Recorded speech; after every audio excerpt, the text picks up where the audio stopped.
Also at the Pelicans game tonight, Detroit Tigers legend Denny McLain had a book signing. His book is entitled, I Told You I Wasn't Perfect. McLain is a two-time Cy Young winner, three-time All-Star, and American League MVP. He helped the Tigers win the World Series championship in 1968. He played for the Tigers, Senators, A's, and Braves. The 68-year-old McLain had an incredible life, from being at the top of the mountain in baseball to his imprisonment for drug trafficking, embezzlement, and racketeering. Eventually, his conviction under the RICO Act was reversed. McLain talks about his autobiography, I Told You I Wasn't Perfect. We're dealing with everything from the death of my daughter, and I wish that on no one. I mean, enemies, no enemies nobody. And what we've done is we've been able to develop a retrospective of what happens based upon an incident, and then it takes us back through the life of baseball, all of the great characters we've met, the Mickey Mantles, the Roger Maris, the Juan Marichals, the Sandy Koufaxes, the crazy Pete Roses and guys like that. So we deal with about every one of them. Well, the book deals with one of the funnier things is the Mickey Mantle home run. Mickey had one more home run to go, and Mickey was my idol as I was growing up in the south side of Chicago.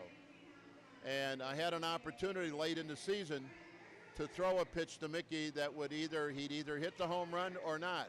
But the funniest thing that happens is after Mantle goes through his at bat, Joe Pepitone comes up. And Joe comes up and he says, hey, I want one of them damn things too. You make sure you throw me one of them things too. And I threw him as hard a fastball as ever thrown in my life behind his head. And all you saw was elbows and butt cheeks getting out of the way. 68 was a very special year for the city of Detroit, first of all. In 1967, during the riots, we had 58 people got killed. The city of Detroit needed something to keep it together during 68. And the common denominator were the Detroit Tigers.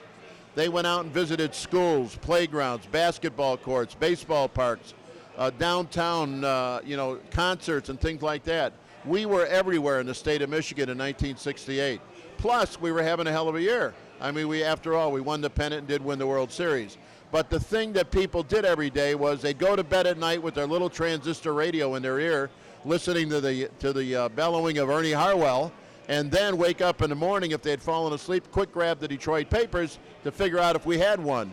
Because that year, it was almost 40 times we came from behind after the seventh inning to win a ball game. So there was so much drama and excitement with our guys, and Al Kaline was out for about half a season. That's what people don't remember. It was guys other than Al who was probably the greatest player I ever saw in my life. But fortunately for us, we made it through. The city of Detroit did not burn down in 68. That spirit maintained itself for about 4 or 5 years, and of course, then the city went south again. So, and I don't know if we'll ever see the city come back again. It's just a horrible, horrible story of people who were put in charge of the city who didn't care. Denny, who's better, the 68 Tigers or the 84? Oh, I don't think there's any question. The 68 Tigers, just for one reason. By 1984, baseball had expanded on numerous fronts. So therefore, their pitching staffs weren't as deep, their players weren't as deep. In the late 60s, early 70s, we had a lot fewer teams. And the bottom line, we didn't have a playoff system. Whoever won their division or whoever won that American League or National League, they wound up in the World Series. It was that simple.